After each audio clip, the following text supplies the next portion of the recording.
ang lumang kotse ni Danilo at ang bagong kotse ni Toper. Sa isang bayan sa Leyte, may dalawang magkapitbahay, si Danilo at si Toper.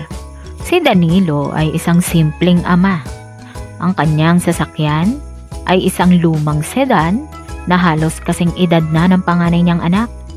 Medyo kalawangin na ang gilid. May konting ingay kapag binubuksan ang pinto. Pero maayos pa rin ang andar. Araw-araw ginagamit niya ito sa paghatid ng anak sa eskwelahan, pagpasok sa trabaho, at paminsan-minsan ay sa pamamalengke ng kanyang asawang si Minda. Masipag si Danilo. 3 anak ang pinag-aaral. May matatanda siyang magulang na sinusuportahan at kahit hindi kalakihan ng kita, napagkakasya niya ang lahat. Marunong siyang magtipid, marunong siyang makontento. Ang sabi niya lagi, hindi importante kung bago o luma ang kotse. Basta umaandar at nakakatulong sa pamilya, ayos na. Samantalang si Toper, ang kanyang kapitbahay, ay may negosyong maayos ang kita.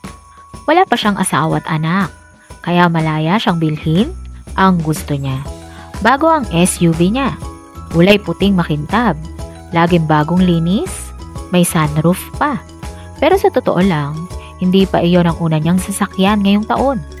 3 beses na siyang nagpapalit dahil para kay Toper, ayoko ng luma. Ayoko ng may gasgas. Gusto ko, bago palagi. Isang araw, nagkasabay si Danilo at Toper sa pag-alis ng bahay. Napansin ni Toper ang lumang kotse ni Danilo at ngumiti. Sabay sinabing, "Pre, di mo pa rin pinapalitan yung lumang kotse mo? Baka anytime bibigay na yan ha." Ngumiti lang si Danilo. Baka nga. Pero habang nakakatulong pa ito sa akin, mas pinipili kong ayusin kaysa palitan. Mas mahalaga yung laman ng biyahe kaysa sa itsura ng sasakyan. Hindi na sumagot si Toper at agad na sumakay sa bago niyang kotse. Isang linggong makalipas, habang pauwi galing sa palengke, may nasiraan sa gitna ng kalsada. Si Toper, ang bago niyang sasakyan, inatake ng electronic malfunction. Walang mekanikong makakaayos agad dahil imported ang pyesa. Naiwan siyang naiinitan, walang masakyan, habang daan-daan ang ginastos niya sa sasakyang iyon. Lumapit si Danilo gamit ang lumang kotse niya. "Tol, kailangan mo na sakay?" Hindi makatingin si Toper. "Oo nasiraan. Bago pa pero kung kailan kailangan saka ako iniwan." Ngumiti si Danilo. "Kaya nga ako, mas pinipili kong kilalanin muna bago ko palitan. Kotse man yan o tao. Hindi lahat ng bago ay mas maaasahan." Sa dulo ng araw, napagtanto ni Toper na minsan, ang sobrang paghahangad ng bago ay hindi nagdudulot ng kasiyahan. Palaging kulang, palaging may hinahanap. Samantalang si Danilo, kahit luma ang kotse, simple ang buhay, pero punong-puno ng pagmamahal at pagpapahalaga. Ang sasakyan, luma man o bago, ay kasangkapan lang. Ang tunay na kalidad ng biyahe ay nasa taong gumagamit nito. Kung paano siya naglalakbay, kung paano niya pinapahalagahan ang bawat hakbang. Mula noon, hindi na naging mahilig si Toper sa palaging bago. At sa unang pagkakataon, natutunan niyang makontento. Mga aral mula sa kwento. Hindi mahalaga kung luma o bago ang gamit mo.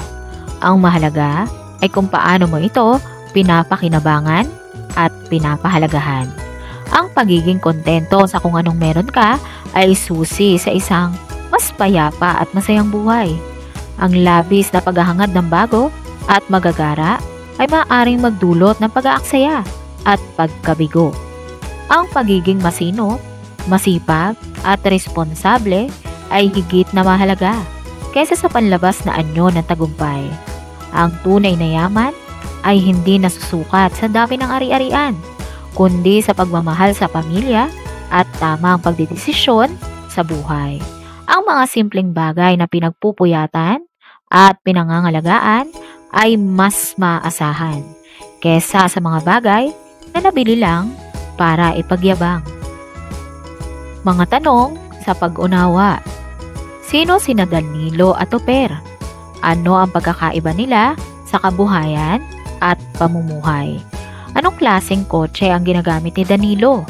Bakit hindi niya ito pinapalitan? Ano ang pananaw ni Toper tungkol sa mga lumang bagay tulad ng kotse? Paano ipinakita ng kwento ang pagiging masinop at responsable ni Danilo?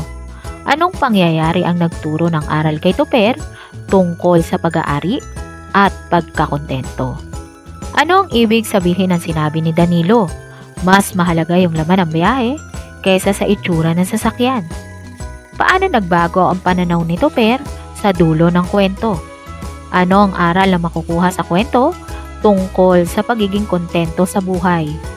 Bakit hindi sukatan ng kasiyahan ang dami ng ari-arian o bago ang gamit? Paano mo maihahambing ang sarili mo kay Danilo o Toper?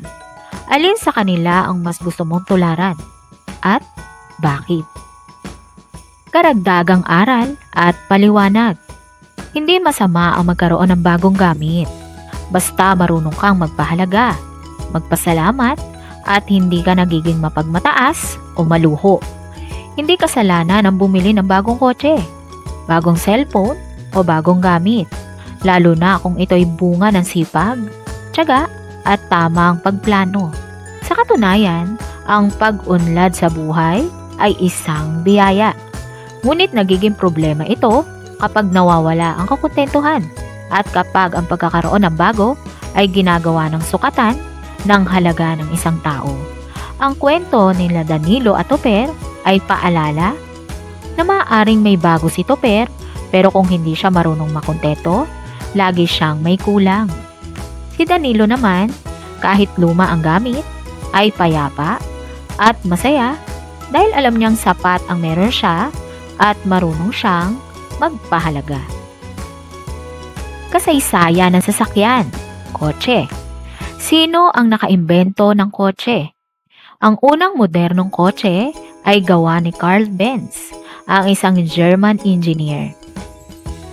Noong 1886, naimbento niya ang Benz Patent Motorwagen, ang unang kotse na may makinang pinapaandar ng gasolina.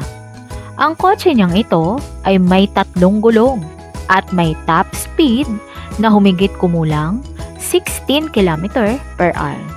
Sino ang unang nag-drive ng kotse?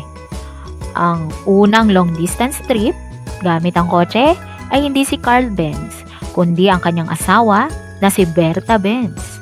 Noong 1888, nagmaneho siya ng mahigit 100 km kasama ang kanyang mga anak para ipakita na kaya ng kotse ang malalayong biyahe. Siya rin ang unang test driver sa mundo. Maraming salamat sa lahat ng nanood. Kung nagustuhan ninyo ang kwento natin ngayon, huwag kalimutang mag-like, share, at subscribe para sa mas marami pang kwentong may aral sa buhay. Tandaan, hindi nasusukat sa kinang ng gamit ang tagumpay. Mas mahalaga ang pagiging masinop, masipag, at marunong makontento. Dahil minsan, ang mga simpleng bagay, gaya ng lumang kotse, ay may mas malalim na kwento ng pagmamahal, sakripisyo, at tagumpay. Ang tunay na yaman ay hindi lagi makikita sa panlabas. Nasa puso ito. Sa mga taong pinagsisilbihan mo, sa pamilya mong minamahal, at sa pagtanaw mo ng pasasalamat sa bawat biyayang dumarating. Muli, ako si Aling Tetay, nagsasabing, sa bawat kwento, may aral. Sa bawat aral, may pag-asa. Hanggang sa muli, ingat at God bless!